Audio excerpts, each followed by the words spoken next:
Let me take you back to a time when everything felt right, or at least I thought it did.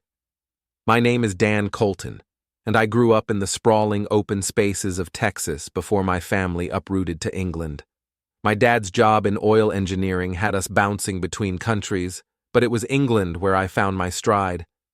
I went to Oxford, studied business and technology there, and for a while I felt like I had the whole world at my feet. The fast-paced environment, the brilliant minds, it was intoxicating. I loved it. But when I came back to the States, I found something else I wanted: Emily. Emily was everything I thought I needed at the time. She was smart, driven, and ambitious. A corporate attorney working for a high-powered firm, she was laser-focused, always thinking 2 moves ahead, like a grandmaster in a legal chess game. We met through mutual friends at a networking event, and from the moment I saw her, something clicked. She had this way of commanding attention without even trying, you know?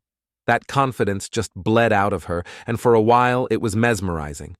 She was tall, blonde, with sharp features that looked like they were sculpted out of marble, cold, but perfect. We got married after a whirlwind romance, and it was good, really good, at least in the beginning. I was climbing my own corporate ladder, working as a tech consultant for some big firms, and we were doing the whole power couple thing: fancy dinners, charity galas, you name it. Everyone thought we were the ideal couple, and for a while I convinced myself we were. I was working hard, and she was working even harder. There was never a doubt in my mind that we were building something solid, but that's the thing about illusions. They crack, and when they do, they shatter fast. It started subtly at first. Emily's late nights at the office became more frequent, and her excuses grew thinner. "Big case," she'd say, or "client meeting ran late." I didn't question it. I didn't want to. Hell, I was just as busy, and maybe that was part of the problem. We were both running at full speed, and somewhere along the way, we stopped noticing each other. But then, there were other signs. Her phone, always glued to her side, became something she guarded like a state secret. She'd turn away when she got texts, or worse, she'd leave the room to answer calls. That wasn't like her. And then there were the clothes, expensive designer outfits that I hadn't seen before. I knew what her wardrobe looked like, but suddenly, there were pieces that felt out of place. And the perfume, that damned perfume, it was different, stronger. Something about it didn't sit right with me. I tried to brush it off. I told myself I was being paranoid. After all, Emily was successful. She was networking, closing deals, climbing the ladder. Of course, she had to dress the part. Of course, she had to schmooze clients and attend late meetings. That's what successful lawyers do, right? But my gut wouldn't let it go. We'd sit across from each other at dinner, and I could feel this distance, this cold wall between us. Her eyes weren't on me anymore. They'd glaze over when I talked about my day, as if she was a million miles away, stuck in a world I wasn't part of. We stopped having those deep, meaningful conversations, the kind we used to have when we first started dating. Now, it was all surface-level stuff: work, errands, the occasional family obligation. One night, I tried to bring it up. I told her I missed her, that things felt different between us. I even suggested we take a vacation, just the 2 of us, to reconnect. She laughed it off, said I was being dramatic. "It's just a busy season," she told me. "Once this case is over, things will go back to normal." But they didn't. If anything, they got worse. It wasn't until I came home early one evening that the doubts I had been burying started to claw their way to the surface. Emily wasn't expecting me. I had finished a meeting ahead of schedule and decided to surprise her with dinner from her favorite place. A romantic gesture, a way to rekindle what I thought was slipping through my fingers. The house was dark when I arrived, quiet, too quiet. Her car was in the driveway, but there was no sign of life inside. I wandered through the hallway, calling her name, but there was no response. Then, as I stepped into the living room, I saw her phone on the coffee table, unlocked, lying there like an open wound, just waiting to be exposed. I'm not proud of what I did next, but I couldn't stop myself. I picked it up and scrolled through her messages. There were no conversations from me, nothing recent at least. Instead, there was a name I didn't recognize. Troy. I felt the blood drain from my face as I read the texts. They weren't long, but they were enough. Can't wait to see you tomorrow. Last night was incredible. You make me feel alive. Alive. That was the word that gutted me. I thought I was doing everything right, providing, loving, being there for her. But somewhere along the way, I wasn't enough. She needed something more, something I couldn't give her. I put the phone down like it had burned me, my hands trembling. The room spun for a moment, and I had to steady myself against the couch. How long had this been going on? Who the hell was Troy? And more importantly, how had I missed this? That night, I didn't confront her. I couldn't. Instead, I went upstairs, crawled into bed, and pretended to sleep when she finally came home. She didn't notice me stiffen when she climbed in beside me, didn't see the way my jaw clenched as she lay there, completely unaware that the ground beneath us had shifted. The next few days were a blur of anger, confusion, and hurt. I couldn't focus on work, couldn't think straight. Every time I looked at her, all I could think about was that name, Troy. I needed answers, but more than that, I needed to know if I could even salvage this, or if it was already too far gone. I decided to wait. Watch, gather my own evidence before making any moves. It wasn't my style to rush into anything without a plan, and this situation was no different. If she was going to blow up our life, I needed to be ready. I needed to protect myself. But deep down, I knew the truth. The woman I had married wasn't the same woman lying next to me anymore. Emily was already gone. I spent the next few weeks walking on eggshells, all while trying to maintain the facade that everything was normal. Emily continued her routine, late nights, meetings, work trips, but now, every time she left, I was hyper-aware of every little detail. I watched her like a hawk, memorizing her schedule, the way she moved, the people she mentioned in passing. I wasn't sure what I was looking for exactly, but I knew I couldn't just sit by and let this happen without figuring out the full extent of her betrayal. During the day, I immersed myself in work. My tech consulting business was starting to gain some serious traction, and if I was going to protect myself financially from whatever storm was coming, I needed to make sure my assets were locked down. That was one thing I knew for certain. If she wanted to burn our marriage to the ground, she wasn't going to take me down with her. I spent hours reviewing my contracts, talking to lawyers discreetly, ensuring that everything was airtight. I had worked too damn hard to let everything go up in flames because of her wandering eye. At night, though, it was a different story. I couldn't sleep. I'd lie in bed next to her, staring up at the ceiling, wondering how the hell we'd gotten here. There was a time when we couldn't keep our hands off each other. Back in the early days, it was like we were magnets, constantly drawn to one another. I remember how she used to look at me, like I was the only man in the room. But those days were long gone. Now, all I saw was a woman who had checked out, her mind clearly somewhere else, probably with him. I started doing things I never thought I'd do. I went through her emails, her calendar, anything I could find that might give me some insight into how deep she was in this affair. And it wasn't long before I found it, an email thread with Troy. He wasn't just some random fling. He was her boss, the same boss she had mentioned countless times over the past year, the one she'd been working so hard to impress. It all made sense now. The extra hours, the business trips, the sudden increase in her wardrobe's price tag. She wasn't just sleeping with him. She was trying to climb the corporate ladder with him, and God knows what else. The emails were disgusting, full of thinly veiled innuendos, secret lunch meetings and hotel reservations under aliases. It was all there, plain as day. And yet, she had the audacity to come home to me every night, pretending everything was fine. I wanted to confront her right then and there, but I knew that would be playing right into her hands. She was a lawyer, after all. If I blew this up without a plan, she'd tear me apart in court. I needed to be strategic, like she had been. I needed to think a few steps ahead, just like she had been doing behind my back. So, I waited. I wasn't just going to gather evidence. I was going to dismantle her life piece by piece, just like she had done to mine. But first, I had to keep up appearances. As far as Emily knew, I was still blissfully ignorant.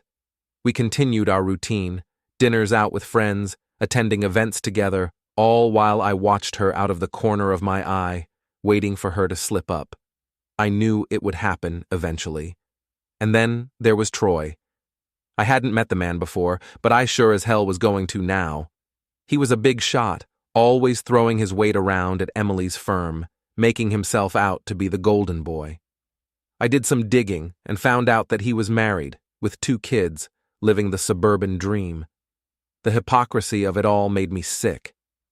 How could a man preach about integrity in business when he couldn't even keep his own house in order? I started showing up at her office unexpectedly, dropping by with lunch or just to say hi.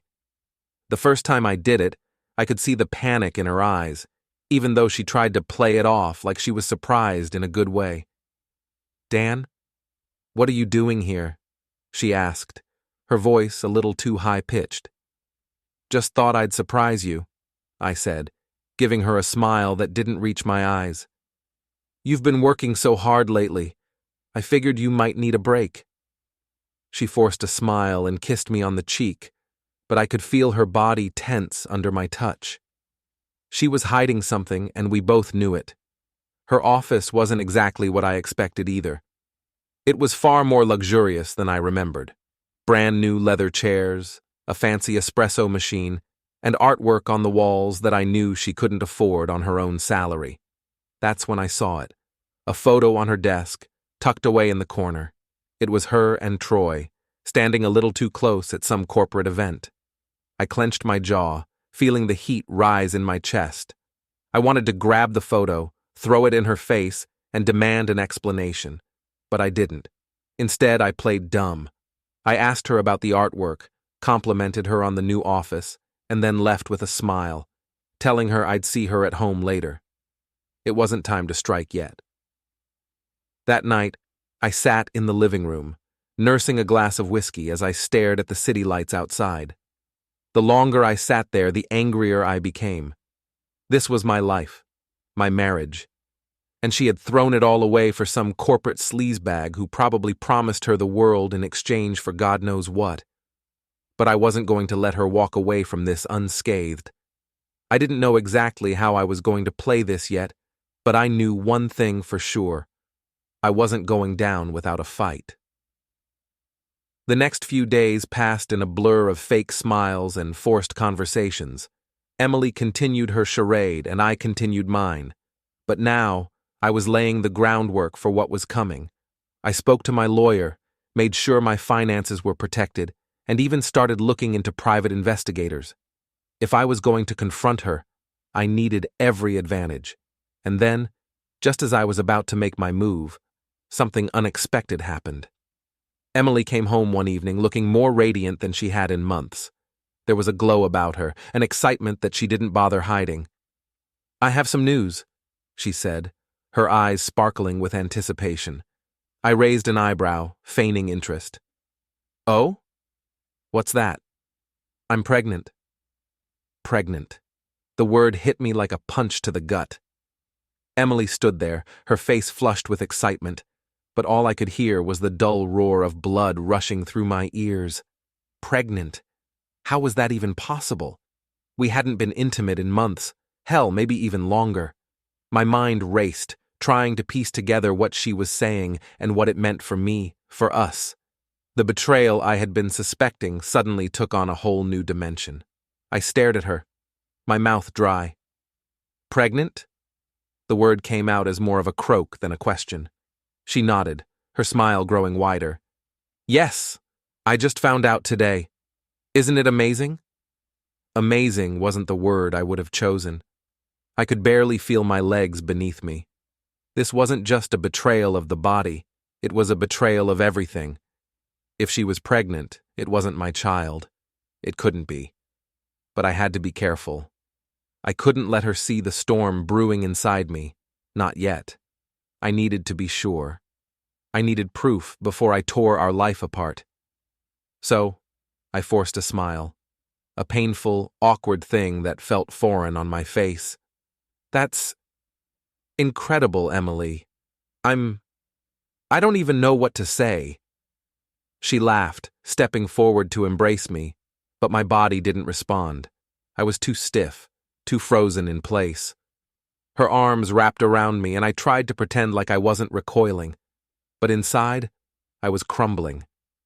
I wasn't a violent man by nature, but in that moment, I felt something primal rise up in me. I wanted to scream, to break something, to throw her betrayal in her face. But I didn't. I swallowed it down, letting the bile settle in my stomach. I needed to play this smart, just like I had planned. "When did you find out?"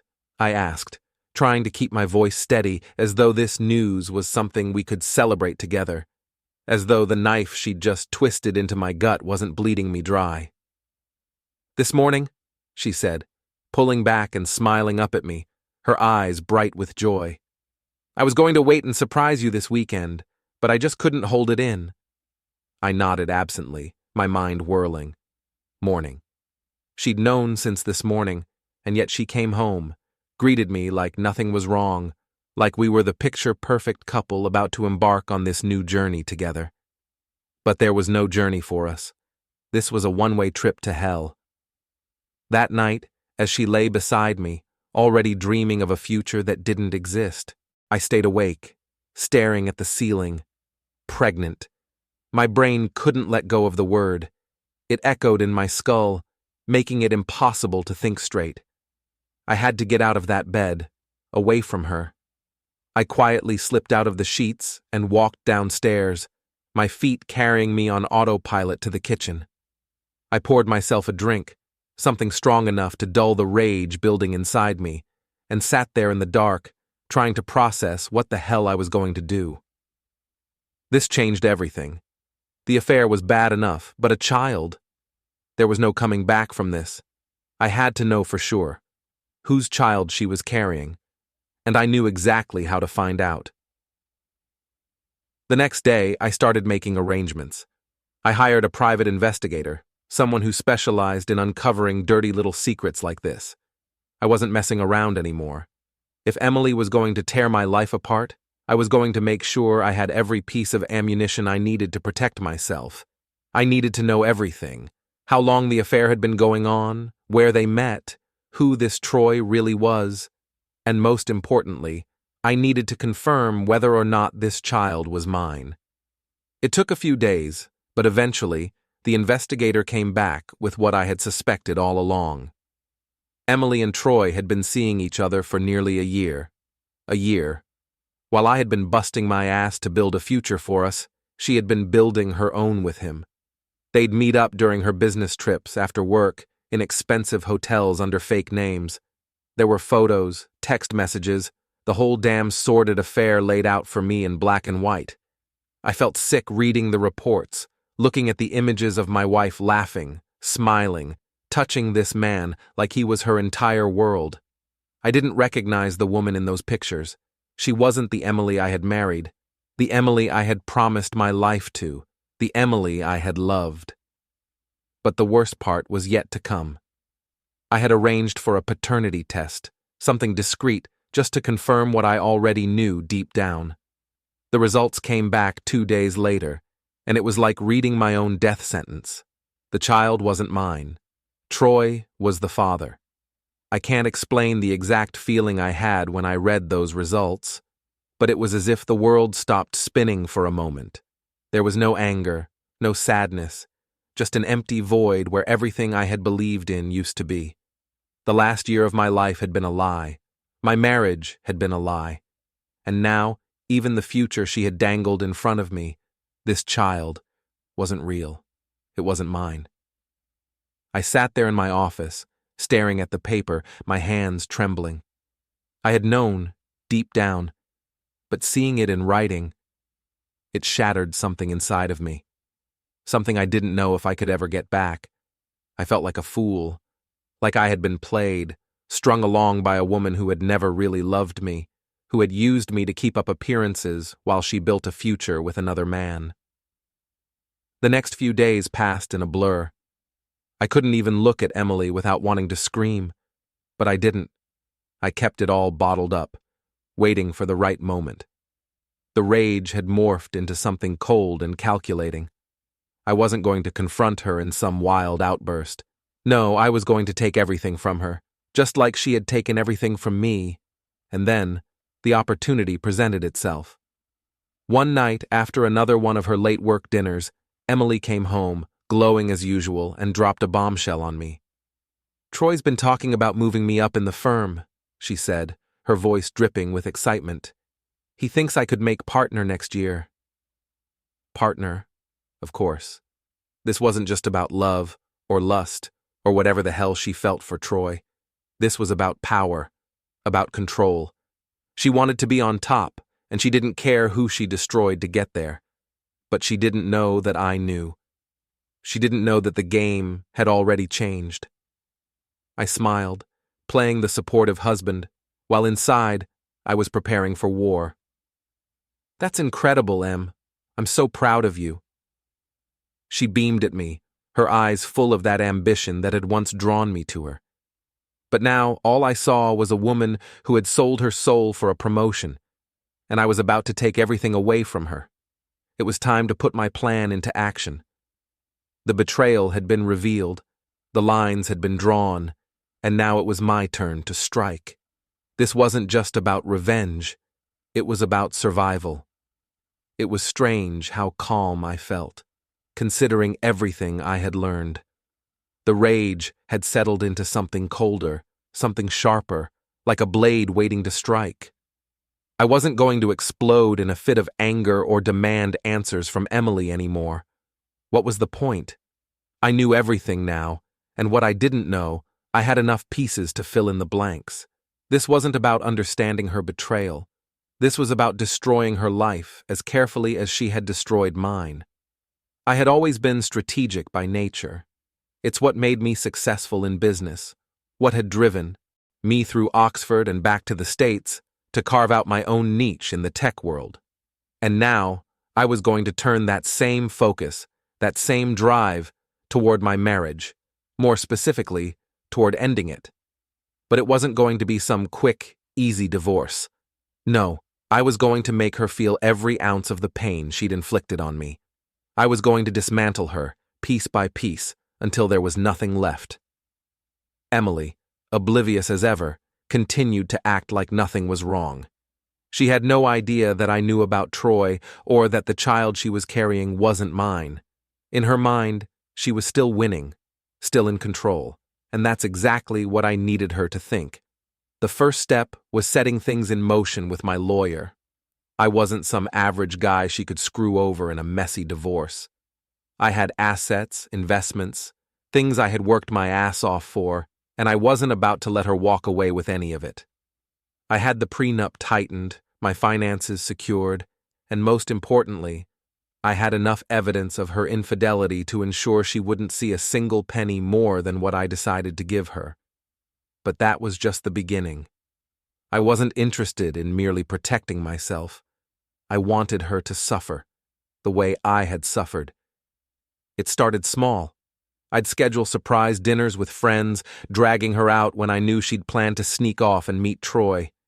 Each time she'd be forced to cancel on him, her frustration barely masked behind a thin smile as she excused herself to go to the bathroom and furiously text him.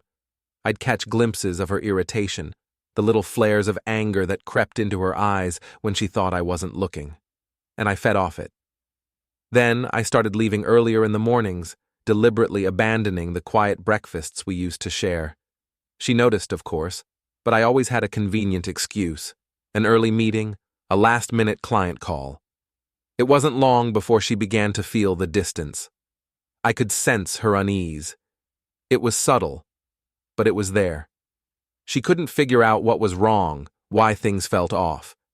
but she couldn't ask either. After all, in her mind, she was the one pulling the strings. What she didn't know was that I had set up meetings of my own. I decided it was time to meet Troy in person, to put a face to the name that had haunted me for weeks. It wasn't hard to track him down. Thanks to my private investigator, I knew more about his schedule than he probably did. He liked to frequent this upscale bar downtown after work, a place where the city's elite gathered to blow off steam and talk shop. I wasn't nervous. I was focused. I wasn't sure what I expected from him. Maybe some suave, silver-tongued charmer who had seduced my wife out from under me. But when I saw him, it was almost laughable how ordinary he looked. Troy was tall, fit, with a tailored suit and the kind of smile that had probably gotten him out of plenty of tight spots in his life. But he wasn't special. He wasn't anything close to what I'd imagined. Just another middle-aged, overcompensating executive who thought his money and position made him untouchable. I waited for my moment, watching from the corner of the bar as he ordered a drink and chatted with a colleague. The way he carried himself, the way he laughed just a little too loudly, it all reeked of a man who was used to getting his way, a man who had no idea what was coming. When his colleague finally left, I made my move. "Mind if I join you?" Troy glanced up, slightly startled but too polite to refuse. Sure. Help yourself." I sat down across from him, my expression neutral, but my heart was pounding in my chest. This was it. The man who had upended my entire life, sitting right in front of me like he didn't have a care in the world. I could feel the weight of my anger pressing against my ribs, but I kept it buried. This had to be played just right. "You work with my wife," I said casually, watching his face for any flicker of recognition. Troy blinked, confusion clouding his features. "Oh? Who's your wife?" "Emily Colton," I replied, the name rolling off my tongue like a curse. I watched as his face shifted, the realization dawning in his eyes. He quickly masked it with a smile, but I could see the panic lurking just beneath the surface. "Oh, Emily. Right. Yeah. We've worked together on a few projects. Great lawyer, smart, dedicated." I leaned back, swirling the whiskey in my glass. "That's what I hear. She's been working a lot lately, putting in those extra hours. I appreciate it, really. But, it's tough on a marriage." Troy shifted in his seat, his smile tightening. "Yeah, I can imagine. I guess that's part of the job, though. Long hours, late nights. It's not easy on anyone." I nodded slowly, pretending to consider his words. "No, it's not. But I'm sure you understand that better than most, right? Being her boss and all." There it was, the crack in his armor. It was subtle, just a flicker of unease in his eyes. But it was enough. I had him. He cleared his throat, reaching for his drink. "Well, I try not to get too involved in my employees' personal lives. You know how it is. Professional boundaries and all." I smiled, but there was no warmth in it. "Of course, professional boundaries, that's important, except when it isn't." Troy froze, his glass halfway to his lips. I could see the wheels turning in his head, trying to figure out how much I knew, how much I had guessed. I decided to let him squirm a little longer before putting him out of his misery. "I'm not here to make a scene, Troy," I said, my voice calm but firm. "I know about you and Emily. I've known for a while." He put his glass down slowly, his eyes narrowing. "I don't know what you're talking about." "Sure you do," I replied, my smile fading. "You've been screwing my wife for the better part of a year. Don't insult me by pretending otherwise." There was a long, tense silence as we stared each other down. Finally, Troy exhaled, his shoulders slumping slightly as the fight left him. "All right," he said quietly. "What do you want?" I leaned forward, my eyes locking onto his.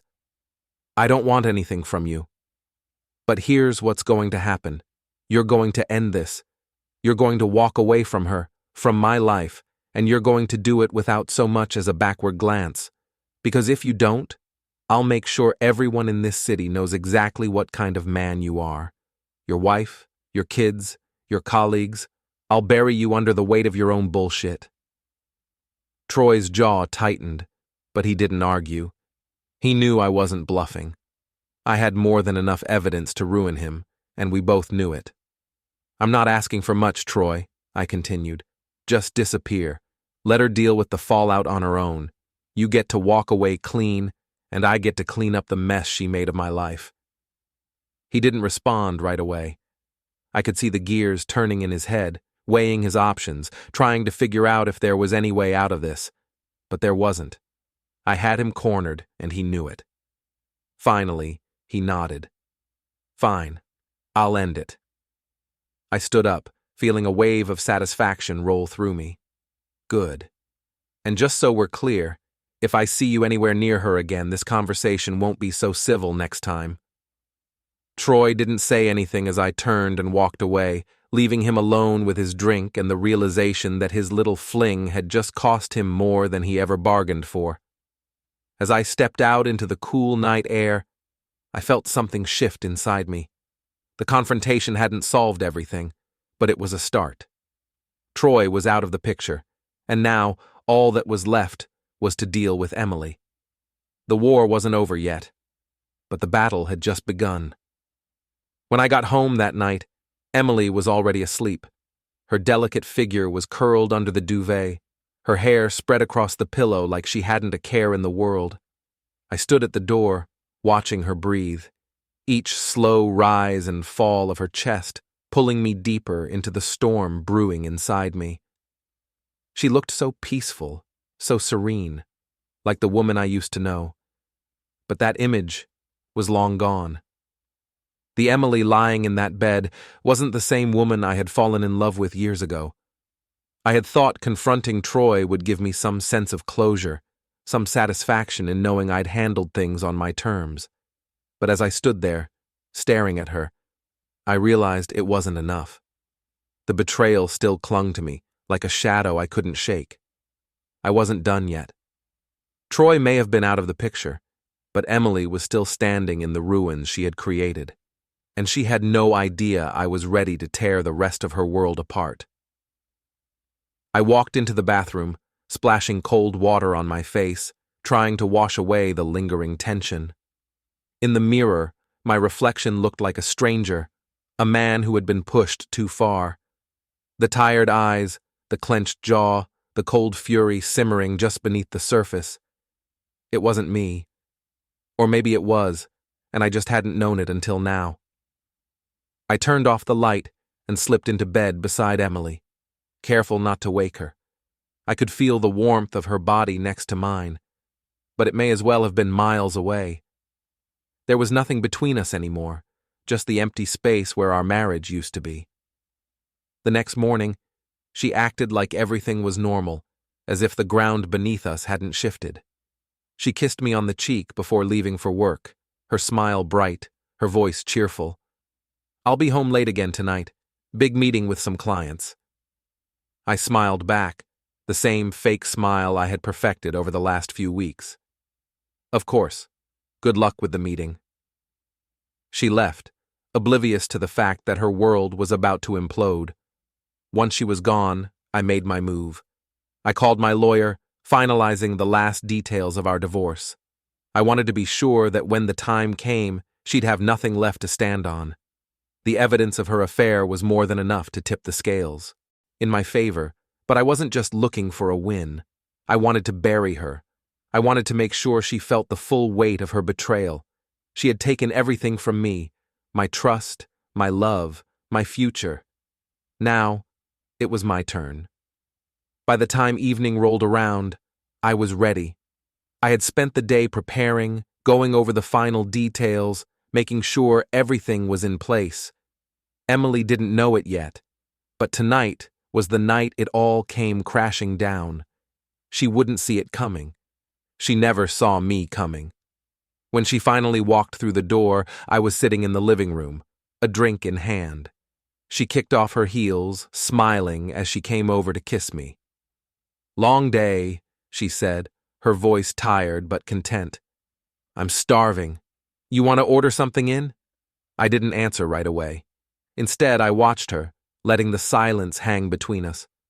She was so comfortable, so sure of herself, like nothing in the world could touch her. It was almost funny in a tragic sort of way. The woman I had once admired for her confidence and ambition was now a stranger, someone who had taken my life and twisted it into something unrecognizable. "Dan?" she asked, frowning slightly when she noticed my lack of response. "What's wrong?" I took a slow sip of my drink, savoring the warmth as it slid down my throat. "I know, Emily." Her smile faltered. "Know what?" "I know about you and Troy." The room went dead silent. I could see the blood drain from her face, her body stiffening as the words sank in. For a moment, she stood frozen, as if she couldn't quite process what I had just said. Then, she swallowed, her eyes darting away from mine. "I don't know what you're talking about." I chuckled, shaking my head. "Don't insult me, Emily. I know everything. I've known for a while." Her eyes widened, panic flashing across her face before she quickly masked it with a cold, hard stare. "So what? You've been spying on me?" I stood up, setting my drink down on the coffee table. "Does it really matter?" "I know, and that's all that counts." She crossed her arms, her voice growing defensive. "Dan, listen." "No," I interrupted, my voice sharp. "You listen. You've been lying to me, sneaking around behind my back for God knows how long. And you didn't even have the decency to come clean. You would have let me believe this child was mine, wouldn't you?" Her face paled, her lips parting slightly. She opened her mouth to speak, but no words came out. She knew she couldn't lie her way out of this one. The truth was out now, and there was no running from it. "I saw the paternity test, Emily," I said, my voice cold. "I know the baby isn't mine. It's Troy's. So, don't stand there and act like you can weasel your way out of this with more lies." Her whole body seemed to deflate, the fight draining out of her as she realized the game was up. She collapsed onto the couch, her head in her hands. I never wanted it to be like this," she whispered. I stared down at her, feeling nothing but contempt. "Then what did you want, Emily?" "Huh? What was the plan here? Sleep with your boss, get pregnant, and then what? Keep stringing me along while you played house with him?" Her shoulders shook, and for a moment, I thought she might actually start crying. But when she finally lifted her head, her eyes were dry, her face set in a mask of cold resolve. "I made a mistake," she said quietly. "But it doesn't have to end like this." I laughed bitterly. "How the hell else is it supposed to end? You betrayed me. You lied to me. There's no fixing this." She stood up, her posture stiff and defensive. "We can figure this out. We don't have to throw everything away. I cut her off, my voice dripping with disbelief. "There is no we anymore, Emily. You ended that the moment you decided to spread your legs for another man." Her face twisted with anger at that, but I didn't care. I was done playing nice, done pretending like this was something we could fix. It was over. "You're right," she spat, her voice sharp. "I made a mistake. I screwed up. But don't act like you're some innocent victim here. You've been distant for months. You've been more focused on your work than on me." I felt invisible, Dan. I needed something, and you weren't there. I stared at her, incredulous. "So that justifies cheating on me? Getting pregnant with another man's child? You felt invisible, so you decided to destroy our marriage?" Her jaw clenched, her eyes narrowing. "I didn't destroy our marriage, Dan. It was already falling apart, and you know it." I took a step closer, my fists clenched at my sides. "No, Emily. You destroyed it. You took everything we had, everything I believed in, and you tore it to shreds. Don't you dare try to put this on me." We stood there, locked in a silent standoff, the air between us thick with anger and resentment. This was it. The moment our marriage finally crumbled, the moment we became strangers, two people who had once built a life together, now standing on opposite sides of the wreckage. Emily's shoulders slumped, and for the first time, I saw a crack in her armor. She looked tired, defeated. "So, what now?" she asked quietly. I took a deep breath, my voice steady but firm. "Now, we end this. I've already filed for divorce. You'll get the papers in the next few days." Her eyes widened. "Divorce? Dan, we can't—" "Yes, we can," I interrupted, my voice cold. "And we will. I'm not going to stay married to someone who betrayed me. This is over." She stood there, her mouth slightly open, as if she couldn't quite believe what she was hearing. But there was no more room for negotiation, no more chances for reconciliation. The lines had been drawn, and there was no crossing them. I turned and walked away, leaving her standing there, alone in the wreckage of what used to be our life. The door closed behind me, with a finality that echoed in my ears. It was over. The house was quiet after that night, as if it had absorbed the finality of our argument. Emily didn't speak to me for days. She spent most of her time locked away in the guest bedroom, her sanctuary in what had become a battleground. I didn't bother checking on her. I couldn't. Every time I thought about her, about what she'd done, the rage clawed at my insides, threatening to tear me apart from the inside out. I needed space, and so did she. I spent most of my time out of the house, throwing myself into work, into anything that kept me away from her and the suffocating silence that filled every corner of our once shared life. My company was booming, new clients, expanding contracts, everything on an upward trajectory. On paper, my life was perfect. The money was pouring in, and I was riding high on success. But inside, I was hollow. I had built this life for us, for her, for the future we were supposed to have together. Now, none of it mattered. The divorce papers arrived within the week, as promised. I had them delivered to Emily's office. There was no need for any more face-to-face confrontations. I didn't want to see her, didn't want to watch her read the terms that would strip her of everything she had taken for granted. She would lose the house, of course, but that wasn't all. My lawyer had done an impeccable job securing my assets, and since the prenup had been ironclad, she wouldn't see a dime of my fortune. She'd have to move out within a month, with only what she had walked in with, her clothes, her jewelry, and the few trinkets she had collected over the years. Everything else? It was mine. I thought I'd feel satisfaction when she was served, like I'd finally won the war. But instead, I felt nothing. Just more emptiness, more silence. That night I got a call from my lawyer, confirming that Emily had received the papers. There had been no resistance, no argument. She had simply signed them. That's when it hit me. She was just as tired as I was, maybe even more. She wasn't going to fight this because she knew there was nothing left to fight for. But it didn't matter. Whether she accepted it or not, the damage was done. We were finished. 2 weeks passed, and Emily moved out. I didn't stick around to watch her pack. I spent the day at the office, burying myself in work, trying to pretend that I didn't care. By the time I got home, the house was empty. Her clothes, her makeup, the little touches of her that had filled our space. All of it was gone. All that was left was the faint scent of her perfume lingering in the air. I stood in the doorway of our bedroom, staring at the vacant side of the bed where she used to sleep. It was over. Finally, completely over. I sat down on the edge of the bed, the weight of it all crashing down on me at once. I thought I would feel relief, that the finality of it would bring me peace. But instead, I felt like I had been hollowed out. It wasn't just the loss of my marriage. It was the realization that everything I had believed in, everything I had built, had been for nothing. The woman I had loved was gone, and so was the life we had planned together. I poured myself a drink and sat in the quiet of the empty house, letting the whiskey burn down my throat as I stared at the blank walls. The divorce had been swift, brutal, and efficient, just like I had planned. But now, Sitting there alone, I wondered if it had all been worth it. I had gotten what I wanted.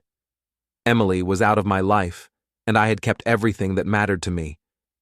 But in the process, I had lost something far more valuable. I didn't sleep that night. My mind wouldn't let me. Every time I closed my eyes, I saw her face, smiling, laughing, happy. The woman I had fallen in love with was still there, haunting me in the memories we had built together. But the real Emily, the one who had cheated on me, who had betrayed me, was gone. And I didn't know how to reconcile those two images. The next few days passed in a blur. I went through the motions, work, meetings, dinners with colleagues, but I felt like a ghost, just drifting through my own life. The divorce had been finalized, but the wound was still fresh, still raw. It would take time, I told myself. Time to heal, time to rebuild. But the truth was, I didn't know if I could heal. I didn't know if I even wanted to. And then, just when I thought I had hit rock bottom, I got a message from Emily. It was short, just a few words, but it was enough to stop me in my tracks. "We need to talk. It's about the baby." I stared at the message for what felt like hours, my heart pounding in my chest. The baby. Troy's baby. What could she possibly want to talk about now? We were done. She was out of my life. The thought of seeing her again, of having to face her after everything, made my stomach churn. But something about the message felt different. Urgent. Against my better judgment, I agreed to meet her. We arranged to meet at a small cafe downtown, neutral ground where neither of us would feel like we had the upper hand. I arrived early, my nerves on edge as I sipped a cup of coffee and waited for her to show up. When she walked in, I barely recognized her. She looked tired, worn down, like the weight of the world had finally caught up with her. She wasn't wearing her usual designer outfits or the bright lipstick she always favored. Instead, she looked real. For the first time in a long time, I saw the woman I had fallen in love with, not the mask she had worn for so long. She sat down across from me, her eyes downcast. "Thank you for meeting me." I nodded, not trusting myself to speak. She took a deep breath, her hands trembling slightly as she folded them on the table. "I know I'm the last person you want to see right now, and I don't blame you.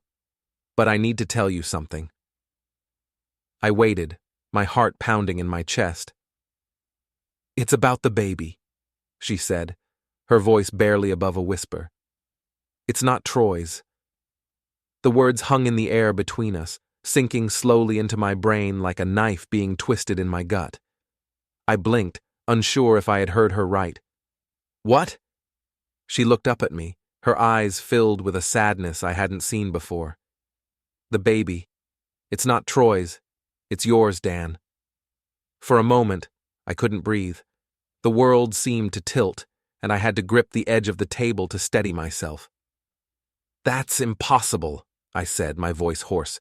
We hadn't been together in months." She nodded, her eyes filling with tears. "I know, but right before everything happened, we were together, and I wasn't with Troy until after that." I stared at her, my mind racing. This couldn't be happening. It wasn't possible. The paternity test, everything pointed to Troy. But as I looked into her eyes, I saw the truth. She wasn't lying. She wasn't playing some game. The baby was mine. The realization hit me like a freight train. All the anger, all the betrayal, everything I had felt over the last few months, it crumbled in an instant. This wasn't just about me and Emily anymore. This was about a child. My child. I swallowed hard, trying to process what she had just told me. Why didn't you tell me?" She wiped at her eyes, her voice cracking. "Because I didn't know. I thought it was Troy's. And when I found out the truth, I didn't know how to face you. I didn't know if you'd even want to know." I leaned back in my chair, my mind spinning. My child. This was a game changer. Everything I thought I knew had just been flipped on its head. The divorce, the plans, the future I had envisioned without her, it all came crashing down in a heap of confusion and uncertainty. "What do you want from me, Emily?" I asked quietly, my voice barely above a whisper. "What are you expecting me to do?" She looked at me, her eyes pleading. "I don't know. I'm not asking for anything. I thought you deserved to know the truth. That's all." I ran a hand through my hair, feeling like the ground had been pulled out from under me. I had been so sure, so certain of how everything was supposed to play out. But now? Now I had no idea. I sat there, staring across the table at Emily, trying to process everything she had just told me. The world had stopped spinning for a moment, and all I could hear was the faint clinking of dishes in the cafe, the murmur of voices from other patrons. But none of it mattered. My mind was laser-focused on the bombshell she had just dropped. The baby was mine. For months, I had believed that Troy was the father. I had built my rage, my plans, everything around that lie. But now everything was different. The anger I had carried for so long began to morph into something else, something heavier. Responsibility. It weighed down on me, crushing the carefully crafted walls I had built around myself. This wasn't just about my failed marriage anymore. This was about a child, my child. I rubbed a hand over my face, trying to steady my breathing. "Why didn't you tell me sooner?" I asked, my voice quiet but filled with an edge of accusation. I wasn't sure if I was more angry at her or at the universe for the sick twist of fate. "I didn't know," Emily said, her voice trembling. "I swear to you, Dan, I thought it was Troy's. After everything that happened, I just assumed." She trailed off, her eyes filled with a desperation I hadn't seen in her before. For a moment, I let myself believe her. Maybe she hadn't known. Maybe this wasn't just another manipulation, another twist in the game she'd been playing all along. But trusting her wasn't something I could do anymore, not after everything that had happened. "And what now?" I asked, my voice flat. "What do you expect me to do with this information, Emily? Do you think we can just undo everything that's been done? Do you think knowing this makes all the pain disappear?" Her lips trembled as she looked down, her fingers nervously twisting together. "I don't know, Dan. I don't know what to expect. I thought you should know. You deserve to know that it's your child. My child." The words kept echoing in my mind, each repetition more confusing than the last. My chest tightened with a mixture of emotions, shock, anger, fear, and something I couldn't quite place. Guilt, maybe? No, it wasn't that. But there was something undeniable about the reality of it all. This wasn't just some hypothetical future I was planning for anymore. This was real. I stood up abruptly, the chair scraping against the floor as I pushed it back. Emily flinched at the noise, her eyes wide as she looked up at me. "I need time," I said, my voice tight. "I need space to think about this. I can't make a decision right now." She nodded, tears brimming in her eyes, but she didn't try to stop me as I turned and walked out of the cafe. I could feel her gaze on my back, burning into me, but I didn't look back. I couldn't. The drive home was a blur. I barely noticed the city streets passing by, the traffic lights flickering from red to green, the hum of life all around me. My mind was racing in 1,000 different directions, but no matter how much I tried to make sense of it, everything kept coming back to the same point. The child was mine. I parked the car outside the house and sat there for a moment, staring at the empty driveway where Emily's car used to be. The house felt different now, colder, more hollow. Emily had moved out, taken all her things, but she had left me with this, a life I didn't know how to piece together. Eventually, I made my way inside, collapsing onto the couch with a deep sigh. My mind wouldn't stop spinning. What was I supposed to do? I had already filed for divorce. We were supposed to be done. There wasn't supposed to be anything left to salvage, no future to build together. But now, I poured myself a drink, downing it in one gulp before pouring another. I needed to clear my head, but nothing seemed to help. I kept thinking about the baby, my baby. What did that mean for me? For us? Did it change anything? Or was this just another complication in the endless mess we had made of our lives? I didn't have answers. I wasn't sure if I ever would. The next few days were a haze. I didn't contact Emily, didn't respond to her messages or her calls.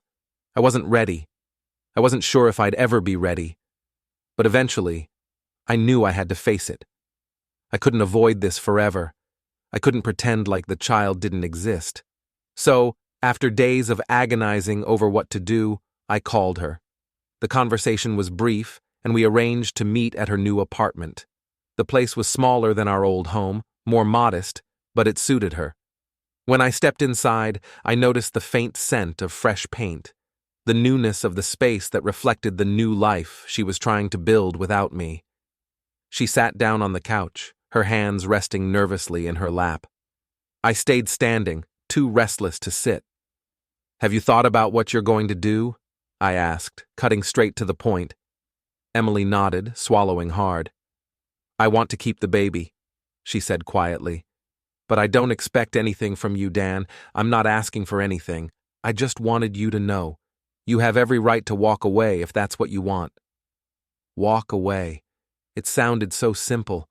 I had already walked away from our marriage, already detached myself from the life we had built. But this was different. This wasn't just about us anymore. "I'm not walking away from my child," I said firmly, my voice steady, surprising even myself.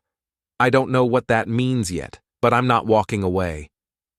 Emily's eyes softened, a glimmer of hope flickering across her face.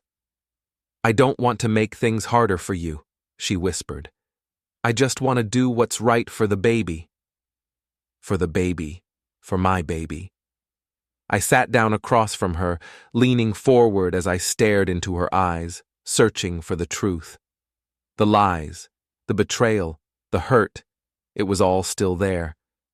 But there was something else now, something that tied us together, whether we liked it or not. I had to figure out what that meant.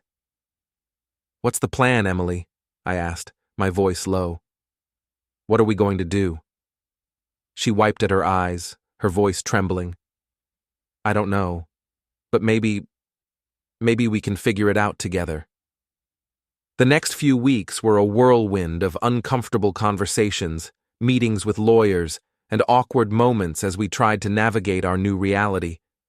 The divorce was still moving forward, and we both agreed that there was no going back to what we had before. That chapter of our lives was over. But we weren't just Dan and Emily anymore. We were parents, and that changed everything. I won't lie. There were moments when I thought about walking away, about taking the easy route and letting her deal with the consequences of her actions.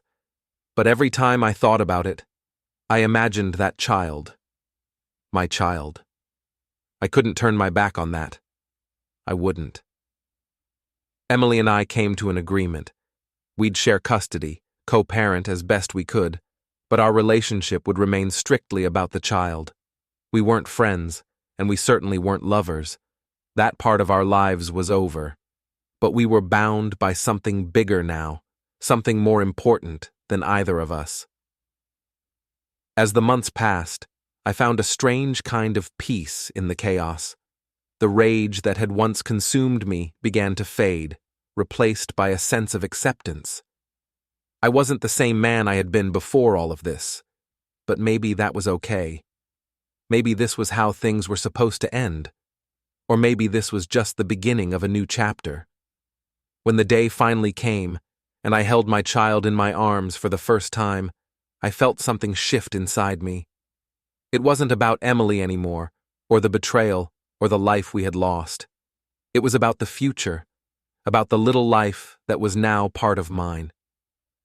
As I stared down at my child, I knew one thing for certain. No matter what had happened between me and Emily, this child was mine.